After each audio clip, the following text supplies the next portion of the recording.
Like share करते हुए अगर हम बात करते हैं अकॉर्डिंग टू लॉरेंस, कुछ क्वेश्चन सच में बहुत अच्छे हैं जिसमें आप फंस भी सकते हैं। According to Lawrence Kohlberg, the good boy good girl stage of moral development is characterized by the individuals. अभी ये थियरी इसके जस्ट बाद में आपके साथ डिस्कस करने वाली हूँ, फिर उसके बाद आपके क्वेश्चंस कम गलत होंगे, है ना। इस क्वेश्चन के बाद थोड़ा सा मैं आपको ओवरव्यू दे दूंगी इस थियरी के बारे में। तो लॉरेंस कोहलबर्ग के अनुसार नैतिक विकास के अच्छा लड़का अच्छी लड़की अभिविन्यास जो है, ये जो चरण है, इसकी विशेषता क्या है। भाई पढ़ने में ही समझ आ रहा है कि अच्छा लड़का, ज्यादातर जो स्टेजेस हैं 6 स्टेजेस, अगर आप उनको पढ़ के समझ जाते हैं तो आप क्वेश्चन गलत आसानी से नहीं करेंगे, है ना। तो अगर हम बात करते हैं अच्छा लड़का अच्छी लड़की चरण में व्यक्तियों की क्या विशेषता होती है, मतलब वो अच्छा बनना चाहेंगे, अप्रूवल के लिए काम करेंगे, प्रेज के लिए काम करेंगे, जब भी तो इस स्टेज को अच्छा लड़का अच्छी लड़की कह रहे हैं, है ना।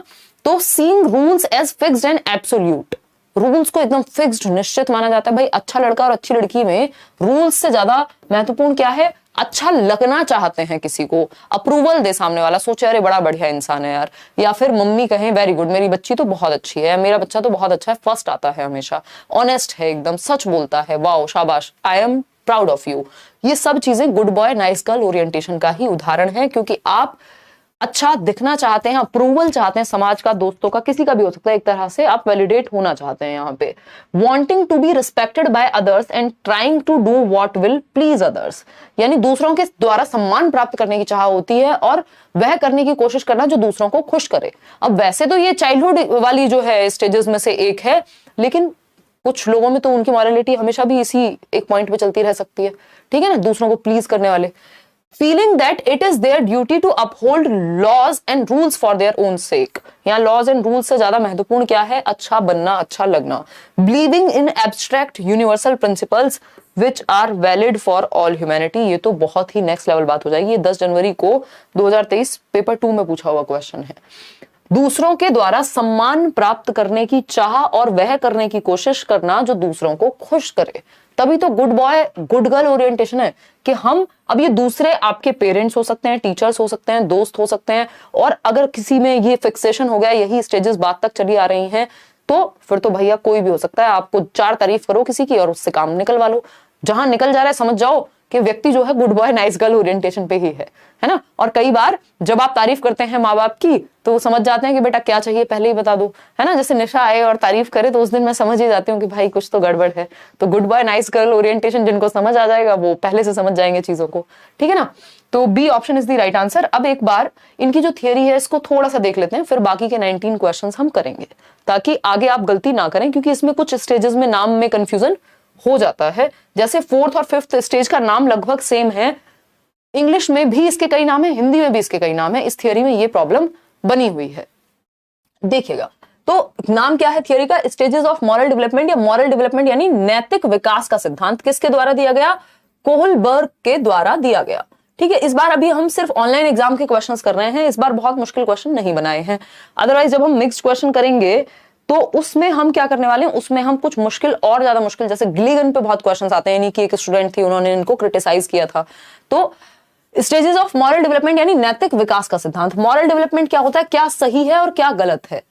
Principles about right and wrong, के राइट के रॉन्ग, लेफ्ट या राइट, ये क्या है, ये जो सिद्धांत हैं कि आप किस रास्ते को चूज करेंगे, ये नैतिकता के सिद्धांत कहलाते हैं। कि हमारे सही और गलत के सिद्धांत क्या हैं, वो हमारी मॉरलिटी पे, हमारी नैतिकता कैसी है उस पे डिपेंड करेंगे। किसी को झूठ बोलने पे भी गिल्ट महसूस हो सकता है और किसी को किसी की जान लेने पे भी गिल्ट ना हो, ऐसे भी लोग मिल सकते हैं। That means principles of morality different है, उनका सही गलत डिफरेंट हो सकता है। खैर आते हैं, इसलिए हम मॉरल वैल्यू यानी नैतिक शिक्षा पढ़ते हैं बचपन में। आजकल वैल्यू एजुकेशन एक सब्जेक्ट है और ये बहुत ही महत्वपूर्ण है।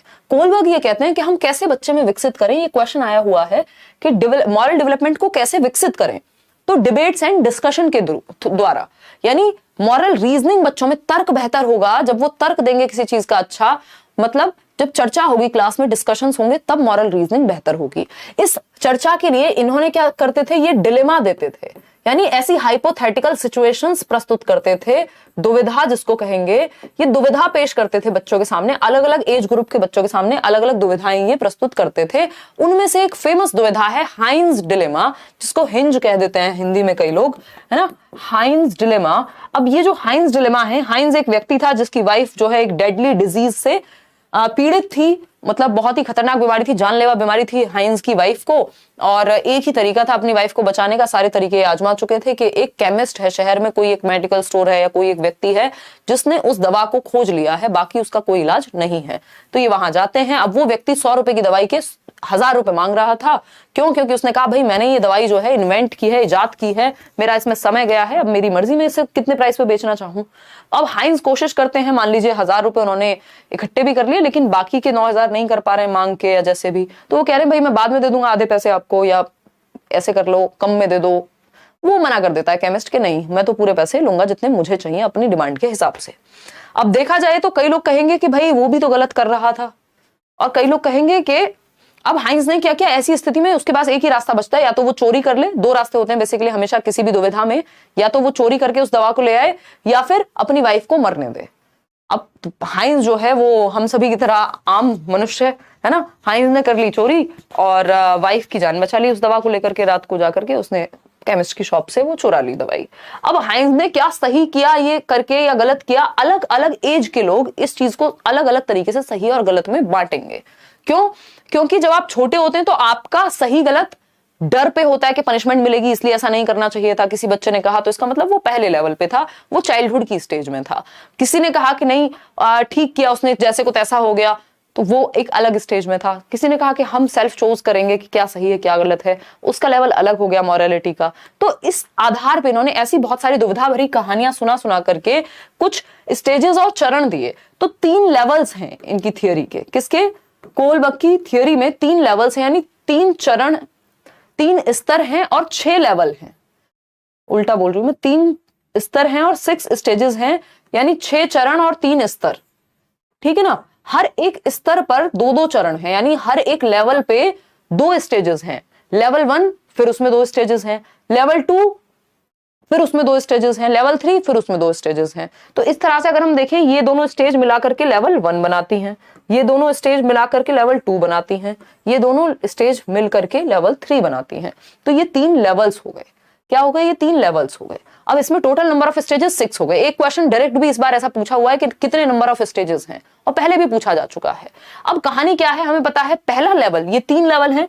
पहला लेवल है प्री कन्वेंशनल। हालांकि ये वीडियो आप यूट्यूब पे देख सकते हैं, मैंने पहले भी डिस्कस कराया हुआ है, थियरी बैच वगैरह में मैं कराऊंगी अभी। कन्वेंशनल लेवल, प्री कन्वेंशनल जिसको पूर्व पारंपरिक कहते हैं, कन्वेंशनल जिसको पारंपरिक कहते हैं, जो टोटली परंपराओं के हिसाब से चलता है।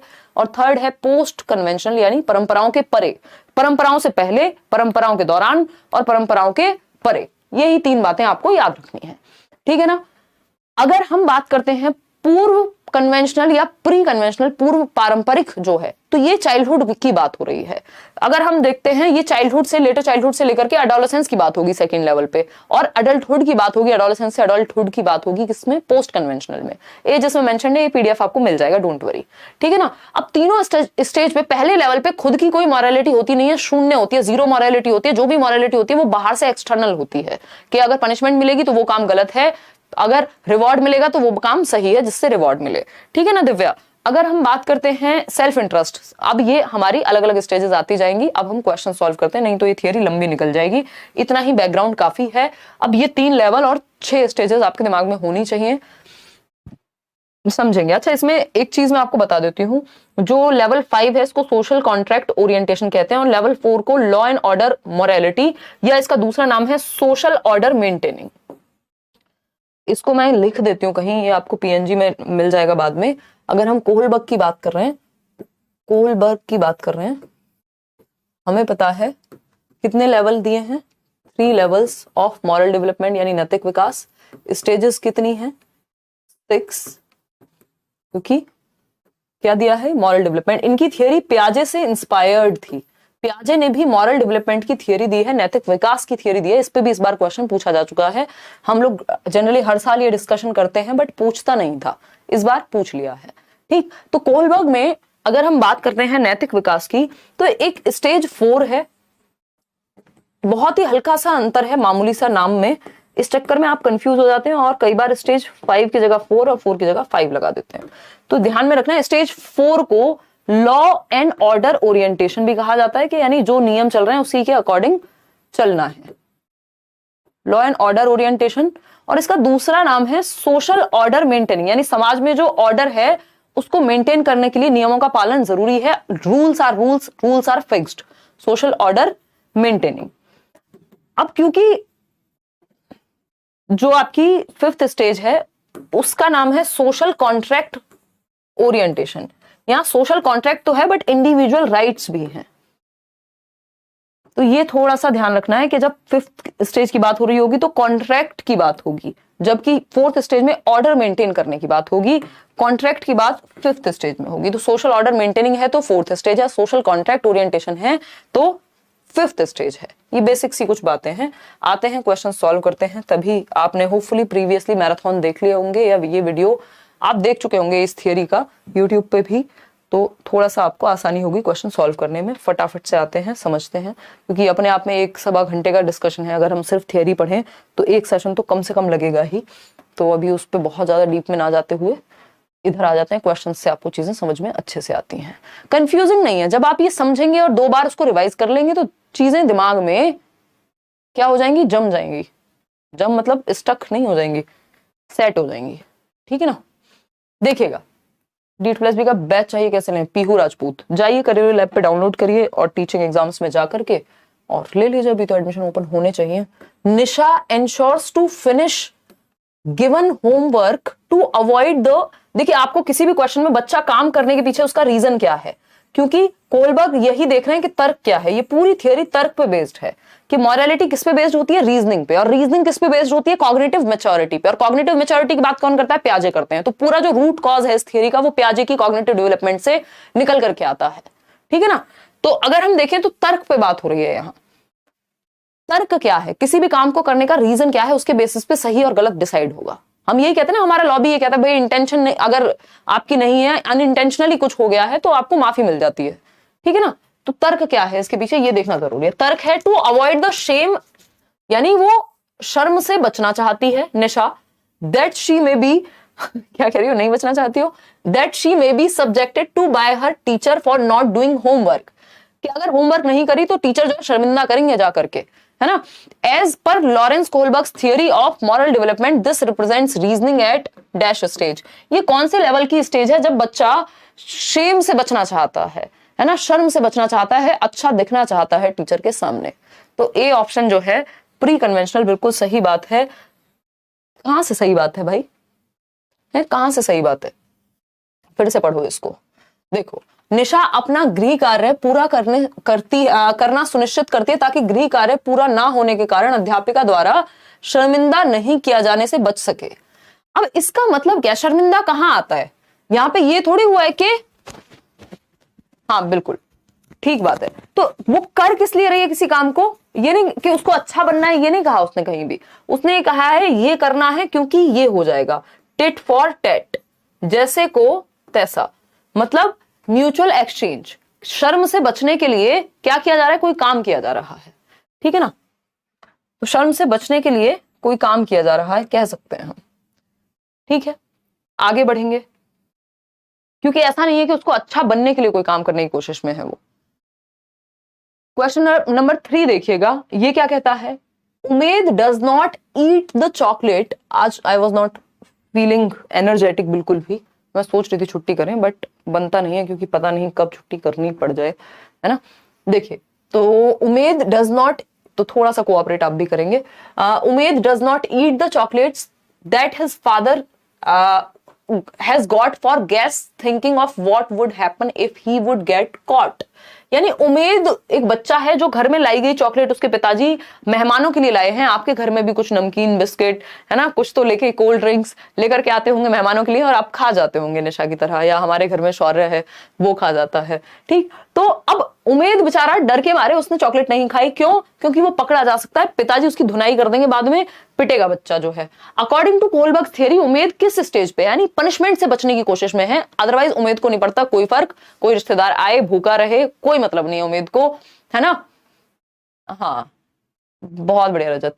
तो उमेद को डर है पकड़े जाने का, इसका मतलब पहली स्टेज है जब आप पनिशमेंट से बचने के लिए आज्ञा का पालन कर रहे हैं। उसको पिताजी की आज्ञा में कोई इंटरेस्ट नहीं है बट पिताजी की पिटाई में है ना, अपनी पिटाई में है। तो पनिशमेंट एवं ओबीडियंस पहली ही स्टेज है ये, ठीक। ये एथिकल प्रिंसिपल 6th स्टेज है, ये 2nd स्टेज है इंस्ट्रूमेंटल पर्पस ओरिएंटेशन, जिसको म्यूचुअल एक्सचेंज या गिव एंड टेक या टिट फॉर टैट की स्टेज कहते हैं। गुड बॉय नाइस गर्ल जो है वो 3rd स्टेज है। आगे बढ़ेंगे 4th क्वेश्चन पे। क्या कहता है 4th क्वेश्चन? ये है 24 जनवरी 2023, पेपर 1 ही है ये तो।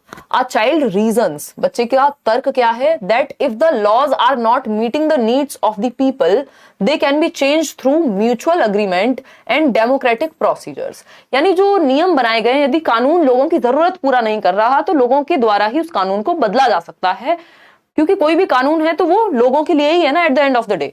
तो ये रीजनिंग है। जैसे अभी कुछ टाइम पहले 3 तलाक को बदला गया, किसी समय पे सती प्रथा को बदला गया होगा, किसी और चीज को चेंज किया गया होगा। तो नियमों में परिवर्तन आना संभव है यदि लोग चाहें, और सबकी मान्यता से या डेमोक्रेटिकली लोकतांत्रिक रूप से वो किया जा सकता है। विच stage of Kohlberg moral development does this child come under? अभी कौन से लेवल पे है? देखो, प्री कन्वेंशनल वाले को पढ़ी नहीं है, उसको बस डर से बचना है, उसके एक्सटर्नल रीजंस हैं। हेटेरोनॉमस मॉरलिटी और ऑटोनॉमस की बात कौन करता है? पियाजे करते हैं, है ना। हेटेरोनॉमस होती है जब 3 साल की उम्र के अराउंड, मतलब चाइल्डहुड में जो है आपका बच्चा वो दूसरे के अकॉर्डिंग चलेगा, हेटेरोनॉमस परा। और अगर ऑटोनॉमस की बात करें तो अब वो स्वायत्त हो चुका है, अपने डिसीजन खुद लेगा। यही 2 स्टेजेस है मुख्य रूप से जो पियाजे के मॉरल डेवलपमेंट में है। जनरली पढ़नी नहीं होती, आती नहीं है, बट इतना आपको पता होना चाहिए। ऑटोनॉमस मतलब स्वयं इंडिपेंडेंटली डिसीजन लेना, हेटेरोनॉमस मतलब बाहर से बाकी लोग जो सही गलत कह रहे हैं उसको मानना। ये पियाजे की मॉरल डेवलपमेंट है। पियाजे ने मॉरल डेवलपमेंट की थियरी भी दी है, उसके बाद उस थियरी से इंस्पायर होकर के इन्होंने कोहलबर्ग ने जो है वो थियरी दी थी।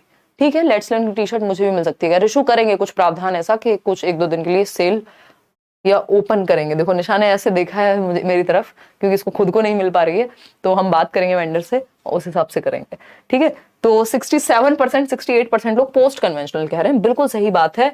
पोस्ट कन्वेंशनल लेवल ही एकमात्र ऐसा लेवल है जहां पे बात होती है कि अगर ये 5th स्टेज है कि अगर मेजॉरिटी चाहे, अगर लोगों का भला ही नहीं हो रहा किसी नियम से, तो लोगों का अधिकार है कि वो नियम में परिवर्तन ला सकें।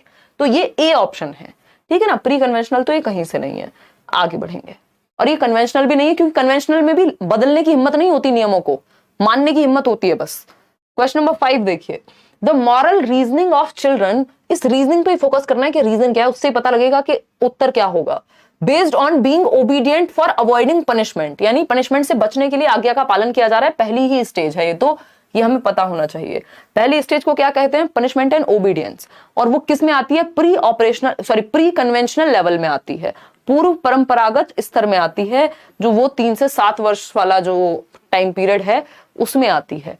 ठीक है ना, प्री कन्वेंशनल, पूर्व पारंपरिक पहली स्टेज 3 से 7 वर्ष जनरली। इसमें भी अलग अलग थियरिस्ट ने अलग अलग बात की है। ठीक, तो ये सिंपल बात है, इसमें और तो कुछ आएगा नहीं, क्योंकि इन्होंने पनिशमेंट और ओबीडियंस की बात कर दी। गुड बॉय नाइस गर्ल की करते तो कन्वेंशनल हो जाता। अब आता है क्वेश्चन नंबर 6, फटाफट से जवाब देंगे। How many stages of moral development does Lawrence Kohlberg propose in his theory?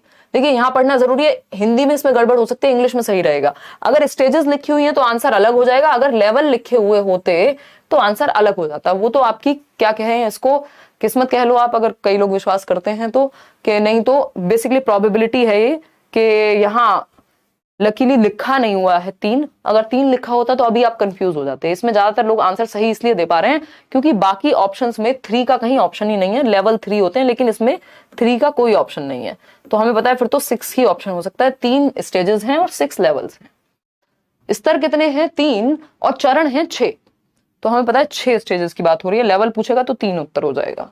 आगे बढ़ेंगे क्वेश्चन नंबर 7 पर। क्वेश्चन नंबर 7 देखिएगा एक बार। क्वेश्चन नंबर 7 है, at which stage of Kohlberg's moral development do individuals believe that fixed rules must be obeyed in order to maintain the social order? यानी rules क्या है? Fixed हैं, ultimate हैं, नियमों में परिवर्तन संभव नहीं है। नियम जो है स्थिर होते हैं और उनको मानना ही पड़ेगा, चाहे किसी की जान जाए, चाहे वो फायदे में हो नुकसान में हो, कोई मतलब नहीं है। सामाजिक व्यवस्था को बनाए रखने के लिए नियमों को मानना आवश्यक हो जाता है। ये कौन सी स्टेज की बात हो रही है? बहुत ही बढ़िया। कोई कह रहा है पहले निशा जी को ही दे दो टी शर्ट। देंगे देंगे, इनका साइज डिफरेंट है, नहीं तो टी शर्ट तो आई हुई रखी हुई है 3 है तुम्हारे पास, तो क्या बेचोगी तुम? देखो एक बार, अगर हम बात करें तो ये लॉ एंड ऑर्डर ओरिएंटेशन है ऑफ कोर्स, क्योंकि फिक्स्ड है। नियम क्या है? यहाँ फिक्स्ड है। लॉ एंड ऑर्डर आपको पता ही है 4th स्टेज है। इसका दूसरा नाम सोशल ऑर्डर मेंटेनिंग, क्योंकि समाज में ऑर्डर को मेंटेन रखना किसी भी हालत में, रूल्स फिक्स्ड हैं, उनमें परिवर्तन संभव नहीं है, ये फोर्थ स्टेज है। संभव है फिफ्थ स्टेज में और ज्यादातर लोगों की डेमोक्रेटिक वेज में संभव है, लेकिन एक इंसान भी पूरे सिस्टम के अकॉर्डिंग अगेंस्ट खड़ा हो जाएगा, वो है सिक्स्थ स्टेज। ठीक है ना, तो ये है C, law and order conventional level के अंदर आता है फोर्थ स्टेज। इससे पहले वाली गुड बॉय नाइस गर्ल, मैं ये लिख भी देती हूँ यहाँ पे कई लोगों को, गुड बॉय नाइस गर्ल क्या है, थर्ड स्टेज है, कन्वेंशनल लेवल की पहली स्टेज है, और ये है फोर्थ स्टेज, कन्वेंशनल लेवल की सेकंड स्टेज है। पनिशमेंट एंड ओरिएंटेशन है फर्स्ट स्टेज, प्री कन्वेंशनल की। टिट फॉर टैट ये है सेकंड, म्यूचुअल। तो first, second, third, fourth, fifth होती है आपकी सोशल कॉन्ट्रैक्ट ओरिएंटेशन, और सिक्स्थ होती है यूनिवर्सल एथिकल प्रिंसिपल। ठीक है, बात क्लियर है, कोई दिक्कत? ऐप पर अभी तो जेंडर कंप्लीट करा है, ये टॉपिक तो हुआ ही नहीं है ऐप पर, इसलिए क्वेश्चन भी नहीं बन रहा है। कोई बात नहीं, आप इसको स्किप कर सकते हैं अगर आपको इतनी दिक्कत है तो, नहीं तो थोड़ा सा रुक जाइए, उसके बाद देख लेना अभी जब चैप्टर हो जाएगा कोलबर्ग वाला, क्योंकि टाइम लगता है ना यार, जेंडर हमने 2 दिन में खत्म किया है, जबकि जल्दीबाजी में करना होता है तो कर सकते थे, तो आराम से चल रहे हैं, कोई दिक्कत नहीं है। क्लास तो हो ही रही है डेली, एक्स्ट्रा क्लास लग रही है बल्कि। लॉ एंड ऑर्डर ओरिएंटेशन, जहां पे नियम क्या होते हैं, फिक्स्ड होते हैं, रूल्स आर रूल्स। ठीक है, रूल्स आर रूल्स। आगे बढ़ेंगे क्वेश्चन नंबर 8 पर। जिन्होंने मैराथन देख ली है, पढ़ ली है, पहले सीटेट दे चुके हैं, थियरी आती है, वो इस सेशन को अटेम्प्ट करें, नहीं तो चक्कर आ सकते हैं। और लाइक शेयर करना भी आज आप इस चक्कर में भूल रहे हैं, क्योंकि आपको चक्कर ही आ रहे हैं मुझे लग रहा है। Which of the following is explained bye Lawrence Kohlberg? Kohlberg ने क्या दिया है? Social contract orientation, zone of proximal development. अब आपको ये पता है, आप एलिमिनेट करना जानते हैं, ये तो वाइगॉस्की ने दिया है, अभी कुछ ही दिन पहले हमने डिस्कस किया था। इनर स्पीच भी वाइगॉस्की बात कर रहे हैं, ईगोसेंट्रिक की बात पियाजे कर रहे हैं। ठीक है ना, पियाजे कर रहे हैं। तो द सोशल कॉन्ट्रैक्ट ओरिएंटेशन, यही हम अभी बात कर रहे थे, ये है फिफ्थ स्टेज जो कोलबर्ग ने दी है, बाकी सारी स्टेजेस वाइगॉस्की और पियाजे ने दी है। यहाँ पे क्वेश्चन नंबर 9 देखिए एक बार फटाफट से। क्वेश्चन नंबर 9 क्या कहता है? 11 जनवरी, मॉर्निंग शिफ्ट।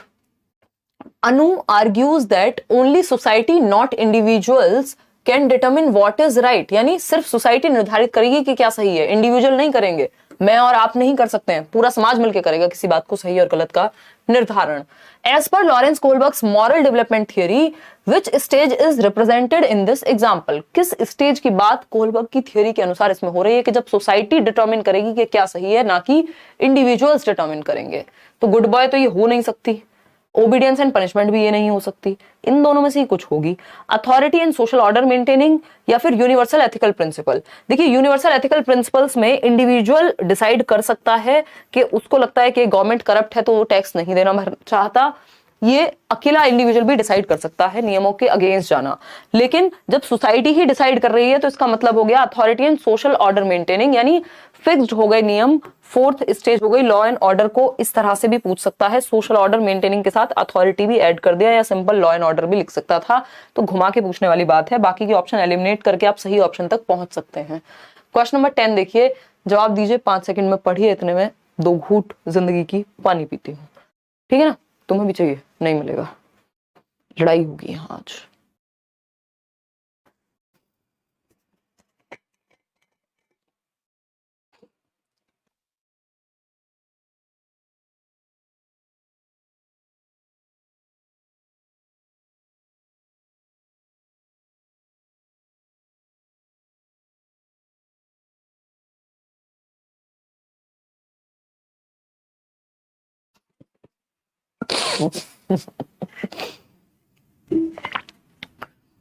तुम्हें झूठा नहीं करना है नहीं, देखो एक बार, तो अभी राहुल ने कहा था पानी चाहिए, तब तो इसने लिया नहीं, अब पियो झूठा बैठ करके। क्वेश्चन नंबर 10 देखिए एक बार।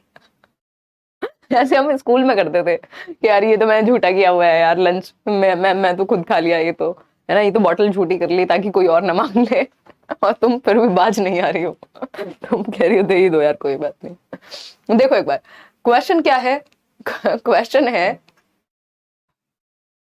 वही कह रहा है मैम आप निशा मैम को परेशान करती हैं, अरे ये भी मुझे बहुत परेशान करती है यार। हाँ वही, वो दिखता नहीं आप लोगों को। महाकाल के दर्शन करने जा रहा है कोई तो भाई, ठीक है चलो आ जाओ, इधर चलते हैं। बहुत बढ़िया ऋषु, चलिए आते हैं क्वेश्चन पे, हंसी मजाक चलते रहना चाहिए। B option 64%। Which of the following theory gives significant consideration to discussions and debates in the process of learning? यानी निम्नलिखित में से कौन सा सिद्धांत सीखने की प्रक्रिया में चर्चा और वाद विवाद को बहुत महत्व देता है? अब इसमें आप गलती करेंगे, है ना, इसमें आप गलती करेंगे, और मैंने ये डाला भी इसीलिए इस चैप्टर में ये क्वेश्चन, ताकि आप कंफ्यूज हो, ताकि आपके सामने एक डिलेमा प्रस्तुत हो कि ये सही है कि गलत है, ठीक है ना। तो अगर हम बात करें बी ऑप्शन 64% लोग किस लिए दे रहे हैं? क्योंकि वो बने वेरी स्मार्ट, है ना, वो छोरे बोलते हैं ना वेरी चालाक ब्रो, तो वही बने हो आप। क्यों? क्योंकि आपको लगा कि कोहलबर्ग का चैप्टर है और कोहलबर्ग ही उत्तर होना चाहिए। इसका आंसर कोहलबर्ग नहीं है, 64% लोग गलत हो गए। इसका आंसर जो है वो लेव वाइगोस्की है। ये मैंने इसको क्वेश्चन को यहाँ पुट ही इसलिए किया है, सिर्फ 27% लोग सही उत्तर दे पाए हैं। उसका रीजन ये है कि क्वेश्चन बहुत क्लोज है। अगर इसमें एक शब्द और ऐड कर देता तो, अभी तो चलने देती पोल, देखना अभी ये सारे बदल जाते हैं। अभी जिन्होंने भी ये बी ऑप्शन दिया था ना, सारे सी कर देते अभी, क्योंकि उनको पता लग गया। अब तो फटाफट से चीटिंग कर लो अपना। देखो एक बार, तो अगर हम बात करें, यहाँ पे एक शब्द का अंतर है। Which of the following theory gives significant consideration to discussions and debates in the process of learning? Moral reasoning, moral development लिखा होता तो यही आंसर कोहलबर्ग हो जाता, क्योंकि यहां लर्निंग की प्रोसेस की बात हुई है, या इन जनरल कुछ नहीं लिखा हो तब भी वाइगोस्की ही ज्यादा बेहतर है, क्योंकि वो सोशियो कल्चरल अप्रोच है जो कॉग्निटिव डेवलपमेंट की बात करेगा, और कॉग्निटिव डेवलपमेंट से लर्निंग की बात होगी, ठीक। तो इसलिए आंसर सी है, क्योंकि वाइगोस्की क्या है, समाज और संस्कृति की बात करते हैं, है ना, ग्रुप में सीखने की बात करते हैं, डिबेट डिस्कशन की बात करते हैं, कोलैबोरेशन की बात करते हैं, असिस्टिव लर्निंग की बात करते हैं। कोई कह रहा है प्यासे को पानी नहीं पिलाओगे तो पाप लगेगा, दे तो दिया यार, अब क्या करें। देखो एक बार, प्यासे को पूछो तब तो मांगते नहीं है। Lawrence Kohlberg's theory of moral development, यानी ये बात तब सही होती है जब यहाँ मॉरल रीजनिंग या मॉरल डेवलपमेंट में बात होती, कि मॉरल डेवलपमेंट में, नैतिक विकास में वाद विवाद और चर्चा की इंपॉर्टेंस को किसने दर्शाया? तो कोहलबर्ग। लेकिन इन जनरल पूछा है, मॉरल डेवलपमेंट नहीं लिखा है, तो आपको फिर उस हिसाब से देखना पड़ेगा, यहाँ वाइगोस्की है, ठीक है ना। हालात बदल दिए, जज्बात बदल दिए, यही हुआ है आपके साथ अभी, है ना। चलिए खैर कोई बात नहीं। तो इसलिए जरूरी है कि आपको इस तरह की डिलेमा में डाला जाए। क्वेश्चन नंबर 11 देखिएगा।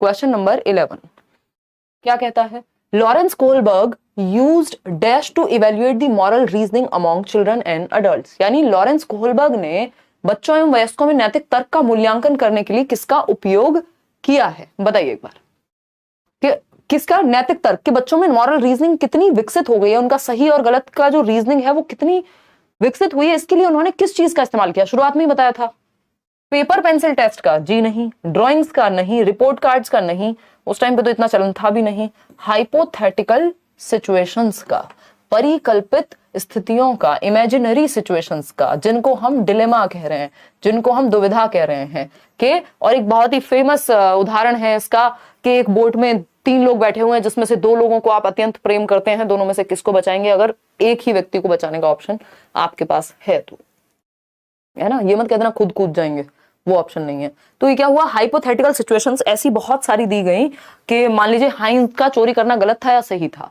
अब जो व्यक्ति ये कहेगा कि चोरी करना बुरी बात होती है, दूसरा व्यक्ति कहेगा नहीं, वो उसकी जान बचाने के लिए झूठ बोला गया, झूठ नहीं होता, है ना। अब इसमें इतने सारे तर्क आ जाएंगे, तो वो हाइपोथेटिकल सिचुएशंस के द्वारा उन्हें इवैल्यूएट करना था कि आपका जो तर्क है वो निकल के आएगा जब आपके सामने सिचुएशन रखी जाएगी।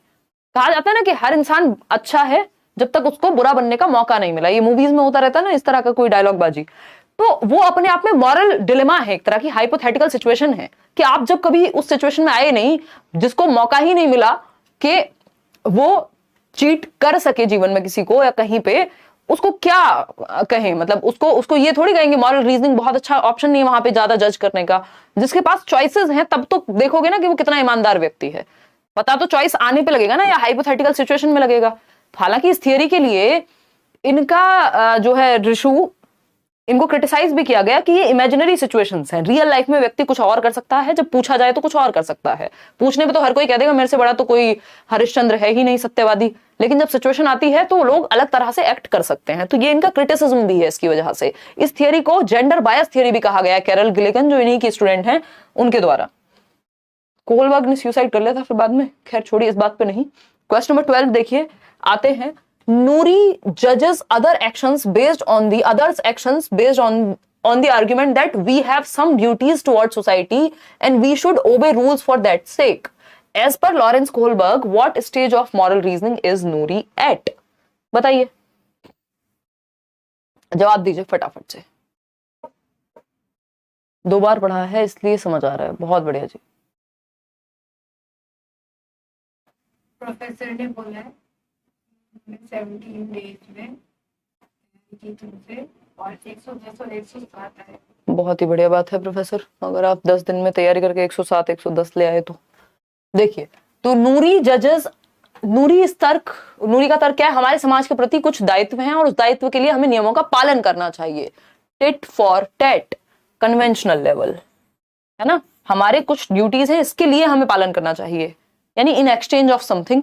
ऐसी बात है? नहीं है ऐसी बात, ठीक है, बिल्कुल सोशल ऑर्डर मेंटेन कराने की बात कर रहे हैं। आगे बढ़ेंगे, प्री कन्वेंशनल लगा लेना, इसमें ऐसी ही बात है, क्योंकि ये टिट फॉर टैट की ही बात हो रही है कहीं ना कहीं, कि हमारे कुछ दायित्व हैं, उनको फुलफिल करने के लिए हमें कुछ करना पड़ेगा। तो गिव एंड टेक वाली बात है, गिव एंड टेक वाली बात है, ठीक है। आगे बढ़ेंगे, क्वेश्चन नंबर है 13। देखिए फटाफट से क्वेश्चन नंबर 13। यार आज तो कुछ ज्यादा ही सर में दर्द है, बहुत गंदे वाला, वो भी नहीं यार, मेडिसिन से नहीं, तुम चली जाओगी तो ठीक हो जाएगा। देखो एक बार, अकॉर्डिंग टू लॉरेंस कोहलबर्ग, क्योंकि शाम वाली क्लास में नहीं था, जब से तुम आई हो तब से हुआ है। According to Lawrence Kohlberg, at which stage does satisfaction of personal needs determines moral choice? बताइए एक बार। अगर हम बात करें लॉरेंस कोहलबर्ग के अनुसार, किस स्तर पर व्यक्तिगत आवश्यकताओं की संतुष्टि नैतिक चयन को निर्धारित करती है? मतलब कि हम ये कह रहे हैं कि सेटिस्फेक्शन ऑफ पर्सनल नीड्स, मतलब पर्सनल सेटिस्फेक्शन, पर्सनल रिवॉर्ड की बात है एक तरह से।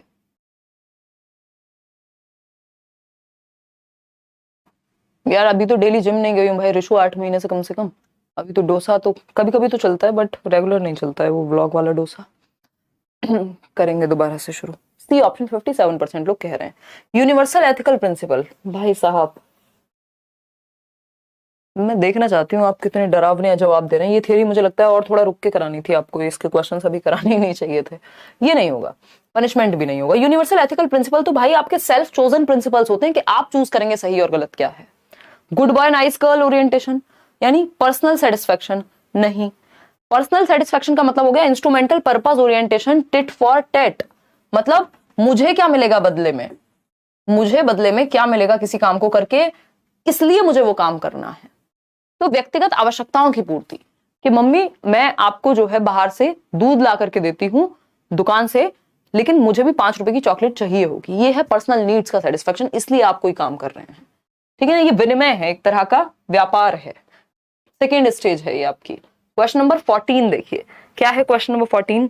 ये कहता है according to Lawrence Kohlberg, individuals at dash stage जज their and other sections in terms of needs and wants, यानी कि वो अपने एक्शंस को भी जज करते हैं इंडिविजुअल्स जो हैं इस स्तर पे, और दूसरों के व्यवहार को भी जरूरत और इच्छाओं के संदर्भ में, है ना, नीड्स एंड वांट्स के संदर्भ में जज करते हैं। बताइए, ओबीडियंस एंड पनिशमेंट, तो यहां तो जज करने की बात हो रही है, पनिशमेंट की आज्ञा पालन की कोई बात नहीं हो रही। इंस्ट्रूमेंटल पर्पस ओरिएंटेशन या लॉ एंड ऑर्डर पर, इसमें सबके जवाब अलग अलग आ रहे हैं। लॉरेंस कोहलबर्ग के अनुसार व्यक्ति किस स्तर पर अपने और दूसरों के व्यवहार को जरूरत और इच्छाओं के संदर्भ में जांचते हैं? बताइए, instrumental purpose orientation, tit for tat. आगे बढ़ेंगे, क्वेश्चन नंबर है 15, देखिएगा फटाफट से जवाब दीजिएगा। ये क्या कहता है क्वेश्चन नंबर 15? क्वेश्चन नंबर 15 है according to Kohlberg the pre conventional level, पूर्व पारंपरिक स्तर of moral development is characterized by. Pre conventional में 2 स्टेजेस हैं, एक है पनिशमेंट एंड ओबीडियंस यानी दंड से बचने के लिए आज्ञा का पालन, दूसरा है म्यूचुअल एक्सचेंज या टिट फॉर टैट के जैसे को तैसा, कुछ भी इसलिए करेंगे क्योंकि आपका कोई बेनिफिट है उसमें, तो वो सेकेंड स्टेज है। और यहाँ पे एक्सटर्नल बाहर से समाज तय करता है मॉरलिटी, जीरो मॉरलिटी होती है खुद की पहले प्री कन्वेंशनल लेवल पे। तो focus on how cultural factors and gender influence moral development, good और bad is determined by consequences of obeying और डिसओबेइंग रूल्स। ये बात बिल्कुल सही है। सही और गलत कहां से निर्धारित होता है कि पनिशमेंट मिलेगी उस पनिशमेंट से बचने के लिए ओबीडियंट हैं। पनिशमेंट ना मिले तो सब कुछ सही है, जिस चीज से पनिशमेंट मिल रही है तो वो गलत है।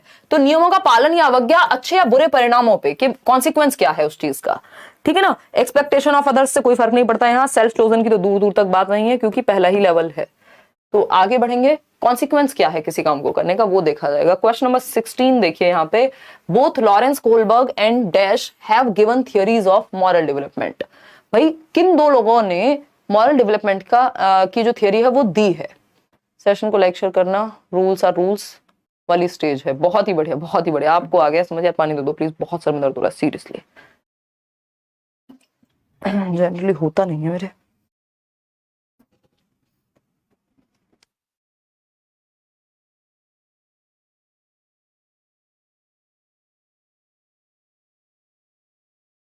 ये शायद लाइट वगैरह से है, पता नहीं कैसे हो रहा है। एक तो तुमने ना खाना खिला दिया आज मुझे, पहले क्लास के बाद खाना खाना होता है, वैसे ही लेथार्जिक हो जाए इंसान। तुम नहीं भी खाती तो कोई हेल्थ तो कम हो नहीं जाती तुम्हारी, 1 घंटे बाद खा लेती। देखो एक बार, both Lawrence and both both Lawrence and Kohlberg नहीं, बोथ लॉरेंस कोहलबर्ग एंड पियाजे, है ना। बोथ लॉरेंस एंड कोहलबर्ग नहीं, both Lawrence Kohlberg and पियाजे have given theories of moral development.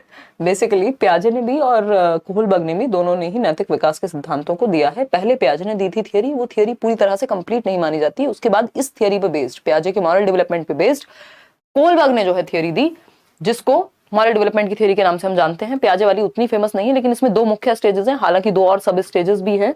एक है हेट्रोनॉमस मॉरलिटी और दूसरी है ऑटोनॉमस मॉरलिटी। हेट्रोनॉमस है परायत्त यानी दूसरों के अनुसार, और ऑटोनॉमस है खुद से द्वारा चूज किए गए रूल्स। तो जीन पियाजे और कोहलबर्ग दोनों ने मॉरल डेवलपमेंट, नैतिक विकास का सिद्धांत दिया है।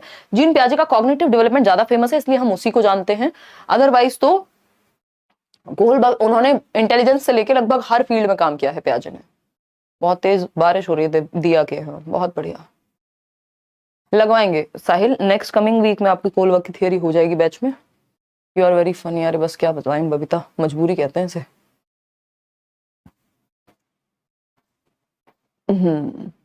चलिए देखिए, सी ऑप्शन 93% लोग कह रहे हैं, समझते हैं। Who among the following proposed a sequence of developmental stages to describe moral reasoning among children and adults? देखिए moral reasoning, नैतिक तर्कणा की बात एकमात्र व्यक्ति जो है कोहलबर्ग हैं इसके बारे में बात करने वाले, है ना। कोहलबर्ग है, नैतिक तर्क की बात की ही इन्होंने है। पियाजे कॉग्निटिव मैच्योरिटी की बात कर रहे थे, इन्होंने उसको तर्क पे ले जा करके छोड़ा। C option. आगे बढ़ेंगे, क्वेश्चन नंबर 18। क्वेश्चन नंबर 18 क्या कहता है भाई, according to Kohlberg the last stage morality of individual principles and conscience of moral development is characterized by the individuals। यानी कोहलबर्ग के अनुसार नैतिक विकास के अंतिम चरण व्यक्तिगत सिद्धांतों की नैतिकता और विवेक के व्यक्तियों में क्या विशेषता होती है, बताइए फटाफट से बताइए। तो according to Kohlberg the last stage morality of individual principles and conscience of moral development is characterized by the individuals। यानी बेसिकली जो चेतना है और सिद्धांत हैं जो खुद के द्वारा चूज होते हैं लास्ट स्टेज में, वो किस चीज से संबंधित होंगे। रूल्स को फिक्स्ड देख के, तो रूल्स को जो फिक्स्ड मानेगा वो अपने सिद्धांत कहां से बनाएगा। Wanting to be respected by others, यहाँ पे फर्क नहीं पड़ता इज्जत मिल रही है या नहीं, आप अपने सिद्धांतों के लिए खड़े हो जाते हैं।